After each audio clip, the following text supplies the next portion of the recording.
They told me I didn't care about them. The same day I walked out the door with my own keys in hand. Stick with me while I share my story, and if it touches you, don't forget to support our channel by hitting that subscribe button, dropping a like, and sharing it with the people you care about. My name is Laura Quinn, I'm 27, and I finally left my small Ohio hometown to live on my own. Growing up, my mom, Gwen, always controlled everything, from what I wore to how I spent my time, and my dad, Holt, rarely stood up for me. My younger brother, Trey, seemed to get away with everything while I was blamed for small mistakes. I loved my family, but their constant criticism made me feel trapped. One night, during dinner, I told them about a job offer in another city. Gwen looked at me and said, "You never think about us. You only care about yourself." That was it. I realized I couldn't keep living under their rules, pretending to be happy. I started planning quietly, saving money, and looking for an apartment in Columbus.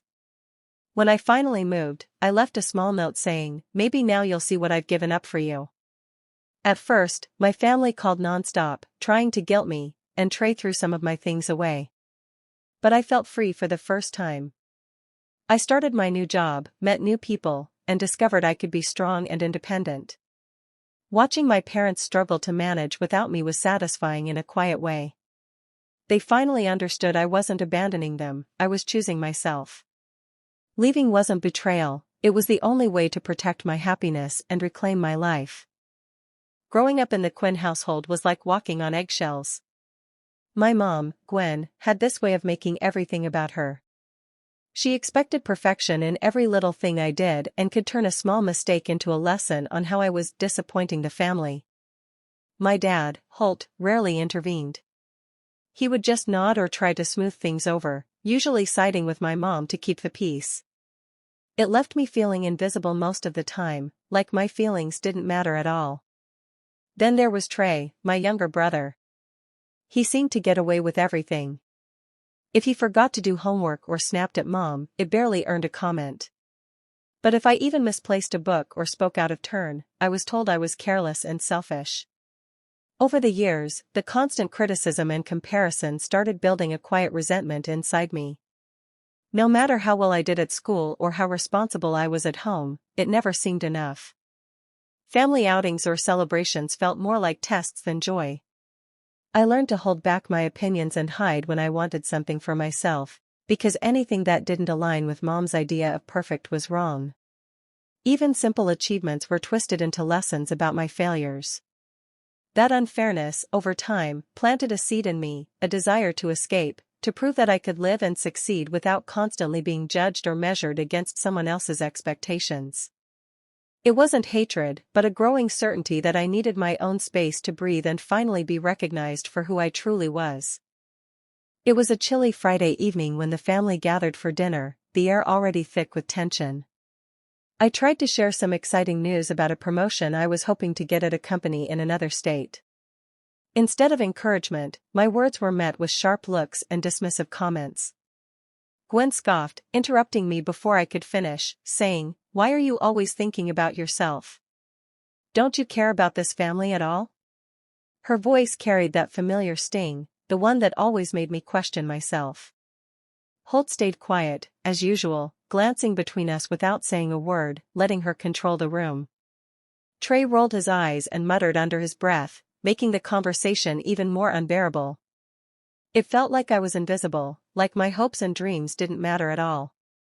I had been careful, trying to include them in my plans, but every attempt was twisted into proof of my selfishness. The words, "You never think about us," hit harder than any criticism I had ever received. It wasn't just disappointment, it was betrayal, a claim that my life and ambitions were somehow a threat to their comfort. In that moment, a part of me snapped. I realized I had spent years molding myself to their expectations, silencing my own desires just to avoid conflict, and it had only made me smaller in their eyes. That night, I quietly decided that no amount of explanation, pleading, or compromise would ever make them see me. Something had to change, and I knew I couldn't stay trapped in a place where my own family made me feel like the enemy. After that dinner, I couldn't stop thinking about leaving.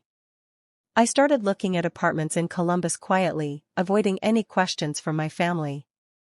Each listing I checked felt like a small victory, a glimpse of the life I could finally call my own.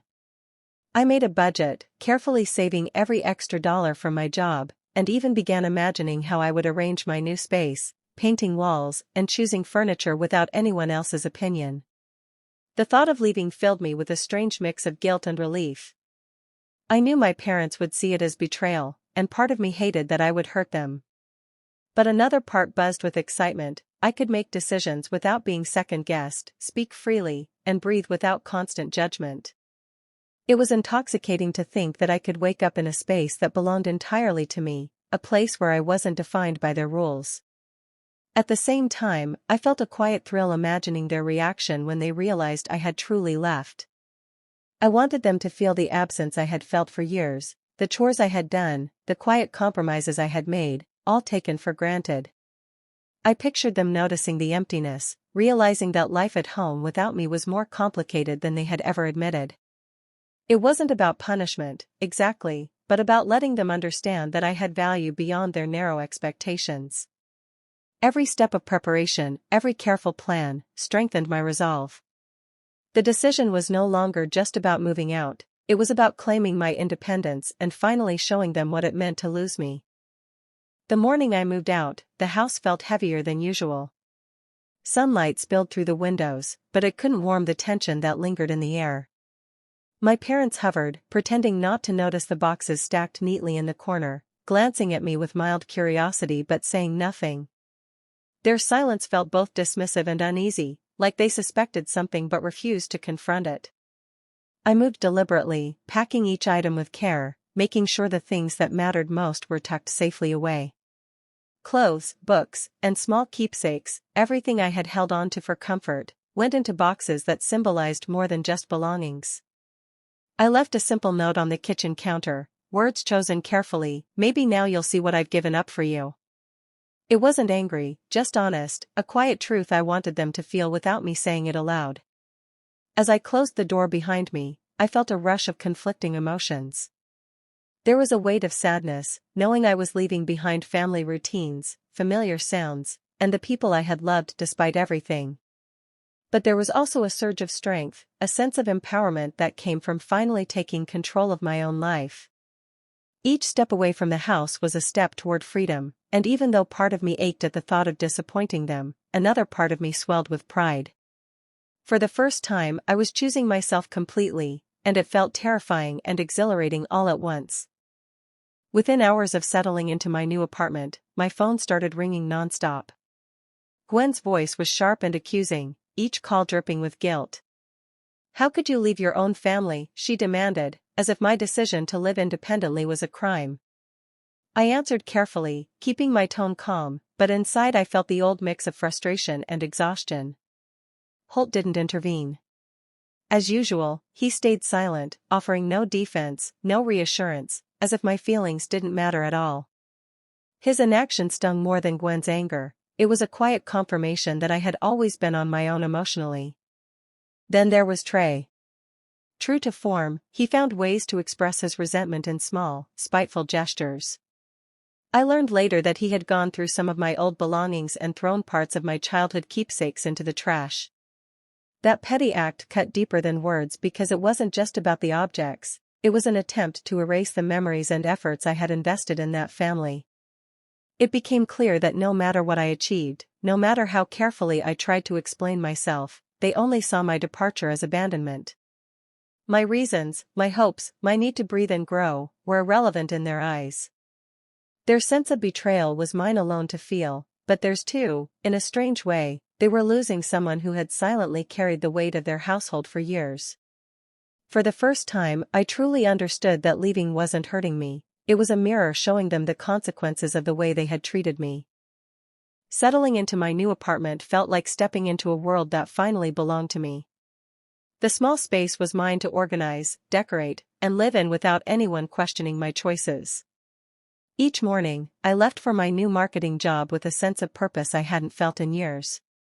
The work challenged me, but it also made me realize that I was capable of more than I had ever been allowed to believe.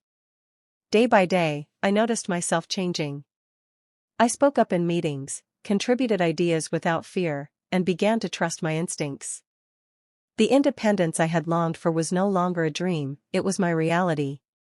Simple routines, like cooking dinner for myself or rearranging my furniture, became acts of empowerment, reminders that I no longer had to shrink to make others comfortable.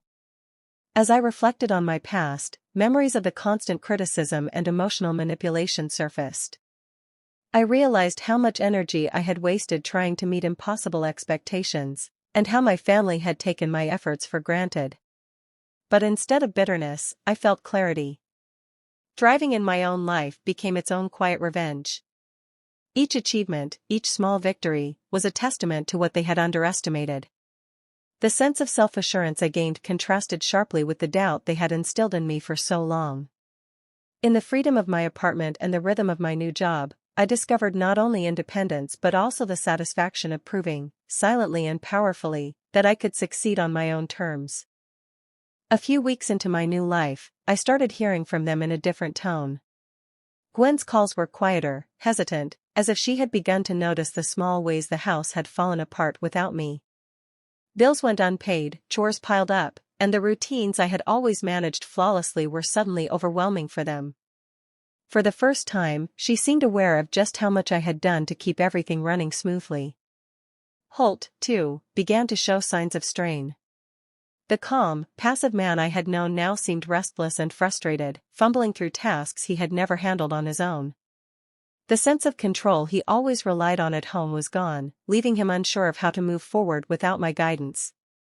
Trey, who had always taken my efforts for granted, started struggling visibly. Simple decisions, meal planning, laundry, even keeping track of appointments, became sources of conflict and stress. His complaints slowly turned into calls for help, a stark contrast to the confident, careless attitude he had once shown. When they finally reached out, their voices carried apologies and a hint of regret. They admitted they hadn't realized how much I had contributed or how difficult life could be without me. I listened quietly, feeling a mixture of satisfaction and detachment.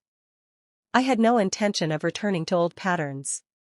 Their recognition of my absence was theirs to grapple with. I had created distance to protect myself, and while their realizations were emotionally charged, they no longer held power over me. For the first time, they had to face the consequences of taking me for granted. One afternoon, I heard a knock on my door and was surprised to see them standing there. They hadn't called first, and the sight of them brought a mix of old memories and a strange calm. I invited them in, keeping my tone steady and composed, refusing to let my emotions dictate the conversation. Gwen launched into her familiar pattern almost immediately, layering her words with guilt and subtle accusations, trying to make me feel responsible for their discomfort. Holt attempted to soften the tension, stepping in to mediate between his wife and me, but his words lacked conviction, as if he were unsure where he stood. Trey, never missing a chance, peppered the room with passive-aggressive remarks, smirking whenever he could undermine me without directly confronting me. I listened, letting each comment pass over me without flinching. Then I spoke, clearly and firmly, telling them that their attempts to manipulate or belittle me no longer had any effect. I explained that my choices were mine alone, that I had earned my independence, and that I would not allow their patterns to dictate my life any longer. For the first time, I felt completely in control of the interaction. The tension in the room shifted, and it was clear they were realizing the boundaries I had set. I wasn't angry or pleading, I was steady, confident, and unyielding. In that moment, I understood that confrontation wasn't about winning or proving them wrong, it was about standing firmly in my own space, showing them that I could no longer be controlled or diminished by their words. Months passed, and my life continued to flourish in ways my family could no longer ignore. I bought a small car with my savings, a symbol of freedom I had never felt at home. At work, I earned a promotion I had worked hard for, gaining respect from colleagues who valued my ideas and determination. My apartment was filled with laughter and warmth as I hosted friends who truly supported and appreciated me, a stark contrast to the tension I had left behind. Occasionally, my family would drop by or call, hoping to gauge my situation, only to see that nothing in my life depended on them. Their attempts to influence or control me fell flat. I no longer needed their validation or permission to thrive. Each achievement, each moment of independence, was a quiet, powerful reminder of the life I had built on my own terms. The satisfaction was subtle but profound. I felt an inner calm and pride, knowing that I was finally in charge of my own path. Watching them realize that their judgments, criticisms, and manipulations had driven away someone they had taken for granted brought a sense of justice without confrontation. They began to understand, in small, undeniable ways, that they had lost more than I had. They had lost the presence of someone who had always given her all. In the quiet moments of reflection, I allowed myself a small, satisfied smile. I hadn't needed revenge in the dramatic sense, simply living well, fully, and authentically had shown them the consequences of their actions. I was no longer bound by their expectations. I was free, successful, and finally whole. Living on my own gave me the space to truly see the patterns I had endured for years. I thought back to the endless criticisms, the subtle manipulations, and the ways I had been made to feel small whenever I tried to assert myself. It became clear that much of my guilt had been manufactured by their expectations, and that the emotional weight I carried was never mine to bear alone. As I reflected, I understood that leaving wasn't an act of betrayal, it was an act of survival. Walking away allowed me to reclaim my time, my choices, and my sense of self, all things I had quietly sacrificed to maintain a household that never appreciated me. Each memory that once caused pain now served as a lesson, helping me recognize my worth and the importance of boundaries. The transformation wasn't immediate, but over time, I felt the heavy layers of fear and doubt peel away. I began to see myself as someone capable, deserving, and independent, a woman who could thrive without needing approval or validation from those who had tried to hold her back. The emotional payoff was profound. The guilt that had shadowed me for years was replaced by clarity and confidence. I had grown from the daughter who silently carried blame into someone fully aware of her strength, and that awareness gave me a quiet but unshakable power. I often find myself remembering the exact morning I stepped out with my boxes, the sunlight spilling over the floor, and a quiet thrill in my chest. I smile to myself now, thinking about how far I've come and how much peace I found by choosing my own path. Leaving wasn't easy, but it was necessary. I've learned that sometimes the kindest act you can give yourself, and even to those around you, is to step away. Love doesn't always mean staying, sometimes it means honoring your own needs, protecting your heart, and allowing yourself to grow without constant interference. Walking away became my way of showing love, not just for me, but in a strange way, for them too, by letting the truth of my absence reveal what they had taken for granted. If you've ever faced a choice between your own happiness and the demands of others, you know how complicated and painful it can be. But it's also liberating. I encourage anyone who has had to make that decision to reflect on their own strength and resilience. If you've ever chosen yourself over someone else, share your story below. I'd love to hear how you found your freedom and claimed your life on your own terms. Hey besties! Thanks for sticking with me through this story. Leaving my family wasn't easy, but it taught me the power of choosing myself. I found independence, strength, and peace I never imagined possible. Sometimes stepping away is the only way to heal and grow. If this story resonated with you, don't forget to like, share, leave a comment about your experiences, and subscribe for more real-life journeys. See you next time.